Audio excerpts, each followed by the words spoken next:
guys, Pooley here for Mariners TV. This evening I'm here with Stu, who is the coach of the under, what is it, 15, 16s? Well, actually it's 16s this year, but still 15s. Yeah, 15s, because the season hasn't officially started. Now, big man, what a win we had on the weekend.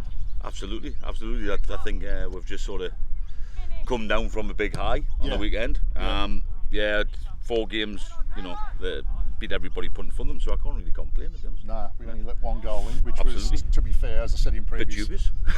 Well, yeah, but it was hard and low and down to his right, but, and considering that he ain't really a proper keeper. Well, yeah, Harry hadn't had anything to do all day, to be fair, and somebody hits one that low and that hard, he's gonna struggle again.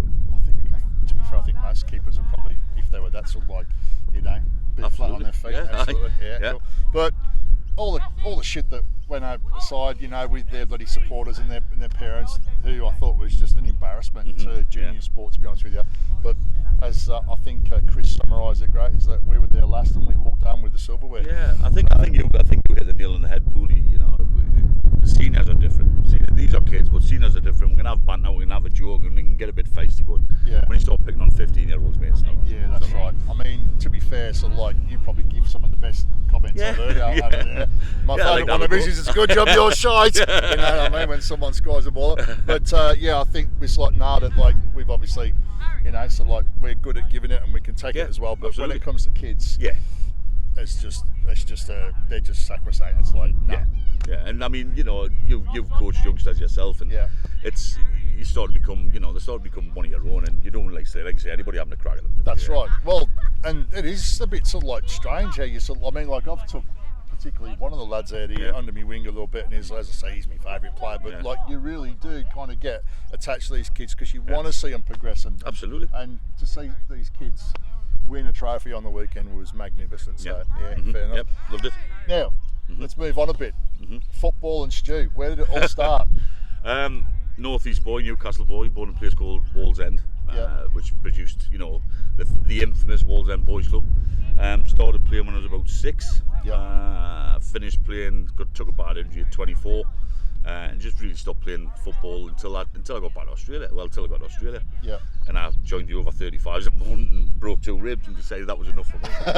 I've been in and around football all my life, mate. I love it. Yeah, of course. Being a Newcastle boy, Newcastle United all the way. Yeah, that's right. Yeah, so you don't have to be playing it to be passionate about it. And from where you're from, it's there is no other colours, is there? No, there's not. I mean, and this is one of the things that I always say is that you've got these kids. I like to get the kids. We were playing, as you know, we were playing 4 and 5 times a week and games on the weekend. Just I like to get the kids out, instead of running about not playing on the Xbox and stuff. So that's right. Yeah. Right. It's all healthy stuff. So you've lived in Australia since, I think Ollie said, was it 2012? 2012. Yeah, we moved over. Yeah, and you moved to Mornington? We did. Well, actually, we lived in the Bronx, Dandenong for a month. My company put us up for a month. Yeah. And then we drew I was actually working in Dandenong at the time and wanted to work 30 minutes from home. Yeah. And then I drew a big circle that was around about 30 minutes and landed right through Mornington. So I moved to Mornington first and now live in Mount Martha. So beautiful. I couldn't wish for a better part of the world. No, it is absolutely divine. Yeah. Tell me, down the club, we're talking about maybe trying to get some improvements happening down the club this year with committee-wise. Yes. What's one of your ideas that we can make this place just get up and dance a bit better? I think one of my big things is getting more people to the senior games. Yeah. I honestly believe that the seniors feed down, so everybody looks up to the seniors, to be honest, and the seniors feed down. The more support they get, and create a more of a family atmosphere. I mean, when the club rooms get built, it'll be even better. But up until that point, we should get people down here. Have sausage, have sausage sizzles on, just things like that, and like have some stuff on for the kids. We've got plenty of space here, so there's absolutely plenty of space. We might have to behave. We might have to behave if we come down. There's kids here. I know. Yeah. Well, we actually go over to I'm pointing that way because it's over that way, but over to the Bowls Club And as I say, it's always genuine 1980s prices. Yeah. It was about $7 a beer. $7 a pint. $7 for a pint. I mean, I think you probably pay more than that back in the UK, wouldn't you? Absolutely. Wouldn't be far away. Yeah. Wouldn't be far away. So, and so like what we're trying to do is to get people to come down, bring the wives down as well, because they do a nice glass of wine over there too for the ladies. You're on the club. Yeah, yeah. So and there's always plenty of crack and banter going on. Right. How many kids do you think you got coming through for this coming season? I'll probably retain every single one of them. I had 16 last year. Fantastic. There's a new boy here who was somewhere else last year, so and I've got 2 others who will come from other clubs. Wow. That's 19, and possibly another 3 or 4 coming after that. So we've got to make a decision about what we do. I mean, personally, I would love to keep my team together. Yes. Because I think they've really gelled. And I think there's a lot more than just raw talent, Andy. So the gel, they're like a family unit now. So it's one thing that as what we want to try and do down the club, as I've said in previous videos, is we want to try and build this pathway through for the kids. And if we can get 7 or 8 of these lads behind us that come through and end up playing senior, I mean, that would be the perfect scenario, wouldn't it? You get 7 or 8 of these buggers coming through and they're all playing reserves, senior football together. I mean, what a life story. I mean, we're we're not only creating a better atmosphere, but we're building life friends for these guys, and it's just, I personally get a bit of a kick out of we that. do, yeah. But I mean, we do understand the club's policy. We've got to put the best team on the park that we possibly can, and if we get 22, 23, 24 kids, we're going to have to make some hard decisions. But them are decisions that the kids will understand and apply by making them. That's right. To be fair. Do you think I know that one of the local teams have got NPL license this year. What do you think the knock-on effect of that will be? I've already got 2 come from there now. Okay. So I've got 2 that have been trained with us for probably a month and a half since we got out of lockdown. Yeah. One of them's actually over there. So we've got 2 coming through. Yeah. I think you'll find there's. See, I've got to be careful what I say, Andy, to be fair. Of course. But with MPL, it's Yeah. I've got my opinions on MPL. Has it affected community football? Of course it has. Has it affected the standard of football in community? Yes, it has. Yes. But I totally understand why the MPL have done it. Yeah. And I could be cynical and say it's a cash grab, but probably won't.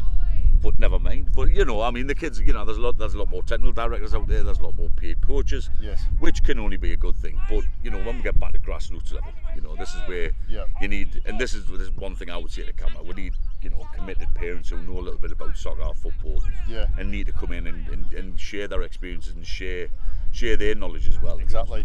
I've probably been one of the the biggest critics of grassroots football in Australia, because without parents who bring their kids to the football, the clubs wouldn't exist. But what we've found, and I think you might agree, is that you've got, and this is no disrespect to anybody, but you've got people that don't understand football, soccer, that end up getting roped into helping on the committee because their blood's worth bottling. But I think like you just said, you need people that know a bit about the game to actually come in and help with a club. I mean, that's probably going to sound you're right. horrible, You're right what you say. I mean, but football's not like footy, and I think in football, netball clubs are raised on a lot of funding from the local community, and they're raised on just generations upon generations playing the sport.